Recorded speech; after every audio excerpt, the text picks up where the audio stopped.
What's good, y'all? Welcome to Closing Culture. I am your host, Sean Slaughter. This is a real estate podcast that dives into real estate and everything else. We talk about culture, we talk about life, we talk about finances.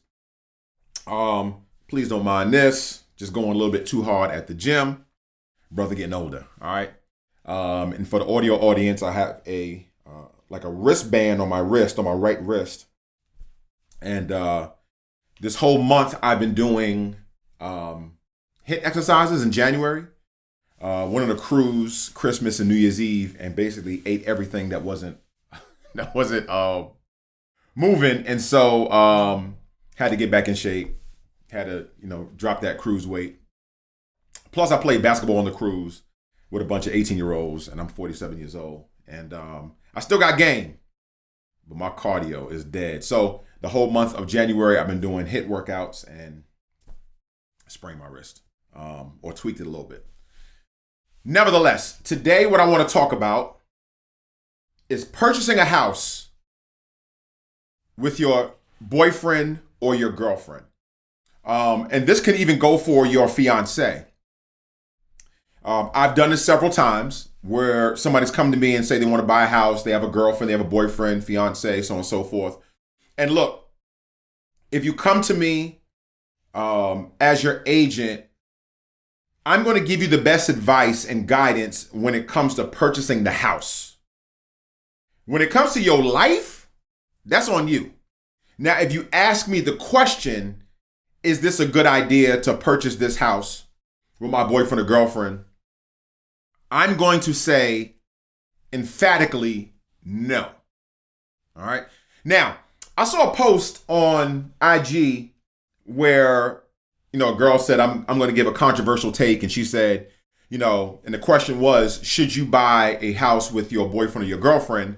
And she said, yes. And I'm like, well, of course you're going to say that. You're a real estate agent. It benefits you.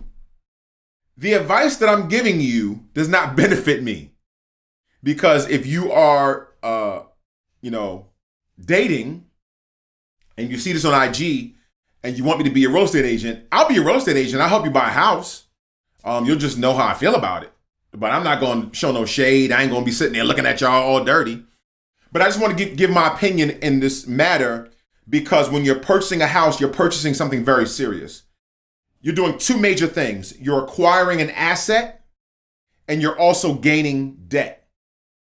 And the one thing that you have to understand is that one of the most important things that we do in this country is purchase property.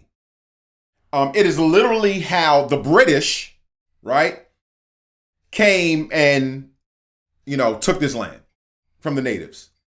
They acquired the land for cheap or for trade or whatever it was, but they finessed their way into getting this land. And once you have land, with that bundle of rights that comes with purchasing that land, it's hard just to give that land back up or for somebody to take that land.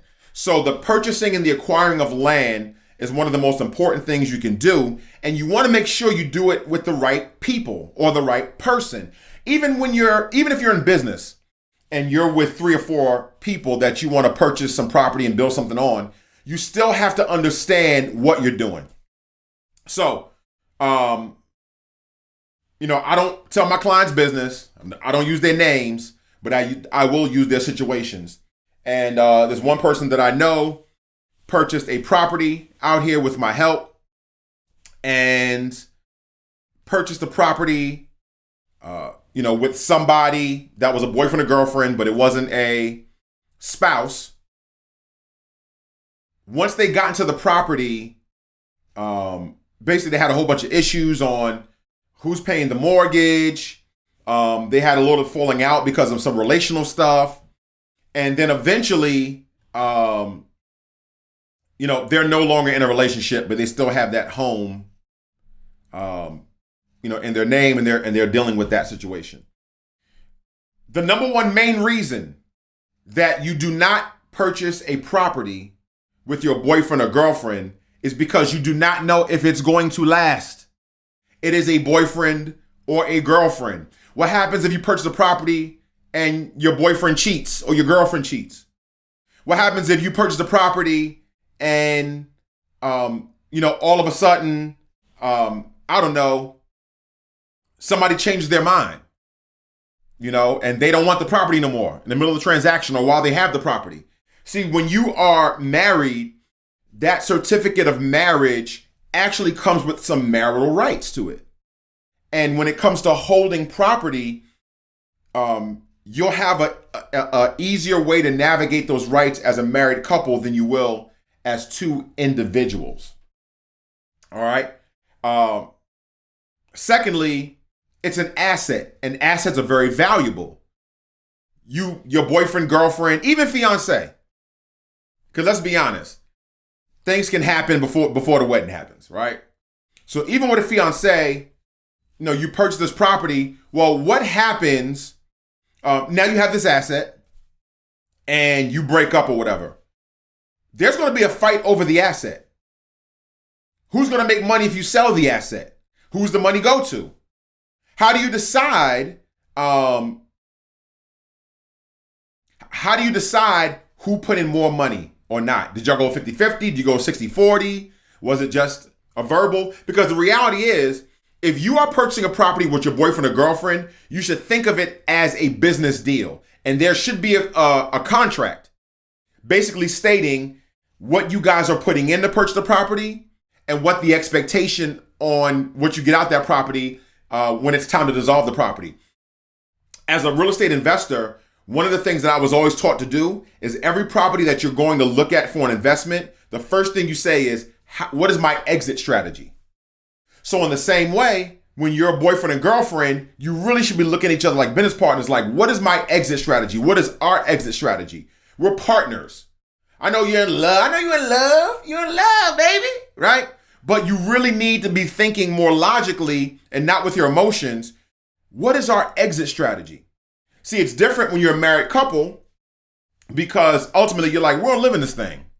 And, if God forbid there is a divorce, then there's all kind of proceedings to kind of handle what assets get split up and all that other type of stuff. It's not as clear when you have somebody that you're not married to.